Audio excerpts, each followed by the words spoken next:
এই যে আপনারা আল্লামা সাঈদী রহমতুল্লাহ আলাইহির আত্মার মাগফিরাত কামনায় মাহফিল করতেছেন, চিনেন ওনাকে? চিনেন আপনারা? কি হিসাবে চিনেন বলেন তো? কি হিসাবে? শুধু কোরআনের পাখি?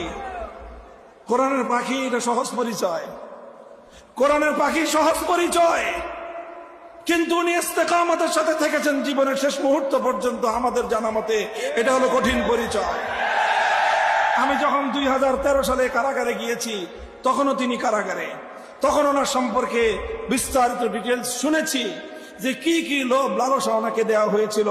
তুমি তোমার পথ ছেড়ে দাও, তোমার জন্য অনেক বড় সম্মান অপেক্ষা করছে, তোমাকে অনেক কিছু দেওয়া হবে, রাষ্ট্রীয় এই দেওয়া হবে, এই সম্মান দেওয়া হবে, এই মর্যাদা দেওয়া হবে, এই দেওয়া হবে। সব লোভ লালসাকে তিনি দুপায়ে ধরেছেন, লোভ লালসাকে তিনি কবর রচনা করেছেন, ইস্তেকামতের সাথে ঈমানের পথে ছিলেন। এরপরে দ্বিতীয় বাধা ওনার উপরে এসেছে। যখন দেখেছে সোজা আঙ্গুলে ঘি উঠে নাই, তখন তার আঙ্গুল বাঁকা করেছে। কতটুকু বাঁকা করেছে? যতটুকু আঙ্গুল শেখ হাসিনারটা বাঁকা হইতে পারে ততটুকুই বাঁকা করেছে।